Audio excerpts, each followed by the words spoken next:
Welcome to the latest Hot Topic Roundtable discussion. We're here today to talk about two of the hottest topics in the world of electronic business, and they are digital transformation and cybersecurity.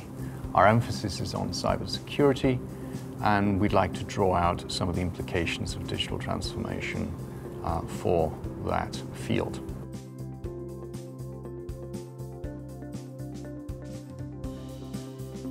I'm interested in panel members' views as to how you deal with some of those people issues in the topic of digital transformation and security.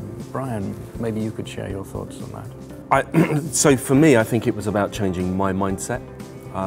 So in my previous role, the adoption of cloud was just beginning, and for me, I think I was quite negative about it at the time. I was pushing back because I was saying, actually, we don't need to do this. We're old school. We want to keep the data here in the building so that we know where it is, we can see it, we can touch it, we can feel it. What I realized, thankfully, when I got to Channel 4, they'd already made that conscious decision to start adopting the cloud quite significantly. So that was a decision that was taken away from me, so I didn't have to argue that one, which was great. But it's realizing the fact that actually in this day and age, we can't possibly work without having adopted the cloud and using those new technologies and to be able to do that business analysis. And once you've changed your mindset and realized that it's something that has to be done as opposed to just a nice choice that your CIO or CTO has found when they were overseas or at a nice conference, then you realize that actually you're going to have to do something about it, and you've got to be pragmatic. So your company are pushing the boundaries because they are competing against various other companies and trying to do the best that they can. And ultimately, that's what you're there to do as well. You're there to help that company achieve its aims. And you've got to find a pragmatic, practical way in order to do that. Because if you say no, then people find ways around it. And it's going back to the age-old shadow IT argument, where there are so many solutions out there that people can get to that you can't possibly stop it. So you're far better providing them with a solution that you can work together with. So it's being very much accepting that transformation is happening and being solutions oriented, looking for the solution to the problem rather than fighting against it. But I think it's also understanding, going out to the business and trying to understand what it is that they're hoping to achieve and working with them, rather than just tell us what the problem is, we'll give you the solution. Because if you work that way and you don't interact with each other, the solution that you provide may not meet their requirements. Paul, for you, Network Rail, different form of business, well, what does digital transformation mean, and what are the people aspects for Network Rail? Well, it's a really interesting time for the railway in terms of digital transformation. We recognise and are pleased to see that rail is an increasingly successful and popular form of transport. But our ability to provide the supply to meet the demand we far exceed the capacity of the railway. So we recognise the need to innovate and do things differently in order to deliver that transformational change that will make the railway fit for purpose for the future and remain high performing. One of the areas that we're doing that in is in digital. So we are embarking on a digital railway transformation, which is industry-wide, which will see us adopt modern day technologies and injecting those into what is a beautiful, ornate, complex Victorian railway to balance the supply and demand gap. When I joined Network Rail in 2014, security was still, in terms of digital security, was still something that sat on the sidelines, and it suffered from some of the disdain that you've seen in other organisations, and you've mentioned as well. It was more of a blocker, and it was something that just got in the way.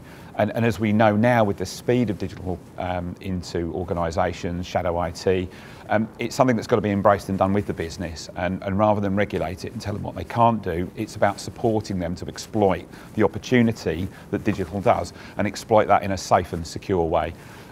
We've made a lot of changes in the way that we approach security as a discipline within Network Rail, shifting left a lot of the conversations about not why you shouldn't do something, but how you do that in a safe way. And we've won hearts and minds in so doing that by making the messages very, very personal as well and building that confidence up. The organisation approaches us when they have an idea in mind and they seek advice about how to do that. Is there any challenge in terms of finding the right sort of skills to bring into your team? Are there any new skills from a security angle that digital transformation demands of you and your team? It's a really great question, and we talk about this within the industry a lot, no doubt. That every day is a school day. There's a new piece of technology that's either on the horizon or somebody's walked into the organisation with it under their arm, and we have to adapt at breakneck speed. It's a really, really exciting time. The challenge that you have with that is, as security has become front and centre and much more significant to industry, and Network Rail is no exception to that, we've been unable to keep up with the demands upon our business, and in a heavily constrained marketplace, we do struggle to secure the skills and capabilities that we need to keep up. But we're addressing that in a number of different ways. We're developing through within our workforce and equipping them to have the cyber and digital skills that they need. But we're also looking at the longer term plans for the railway. So we look at apprenticeship schemes, graduate schemes, trying to build those capabilities into our industry, just as well as buying the services in from the private market. We're also very keen in dealing with the imbalance. So in STEM in general, there's still a male versus female discontinuity, and we're very, very keen to stimulate and balance that, as well as the inclusivity of the industry. That there are good women out there with fantastic security skills. We want them to come and work on our railway. In fact, we want them to come and work in security, full stop. The United Kingdom has to recognise that this problem isn't going to go away. So yeah, we've got plans in place, but it is a struggle right now. That is a great point. I mean, as a profession, we are at the very bad end of the diversity spectrum, and that's something that we probably want to tackle as an industry more generally. David, what's your take on the challenge, the people challenge of digital transformation from the point of view of a security solutions vendor? Yeah, well, I think we heard a couple of the key topics in that individuals have certain needs and we need to understand those needs and we need to adapt to them very quickly. And more than ever, we need a data-driven approach to be able to explain to them why we're going to be doing certain things or taking a certain approach. And so that collaborative relationship, I think, is incredibly important. I'm fortunate enough to work for a company where we're trying to speed digital transformation in providing visibility into all kinds of different devices so that organizations have the ability to understand their current state or current challenges and quickly implement changes to help adapt to some of those problems. And so I think over time we'll see more and more organizations adapt a collaborative style working with their business as opposed to a risk-based approach or a compliance-based approach where we simply know you can't do that.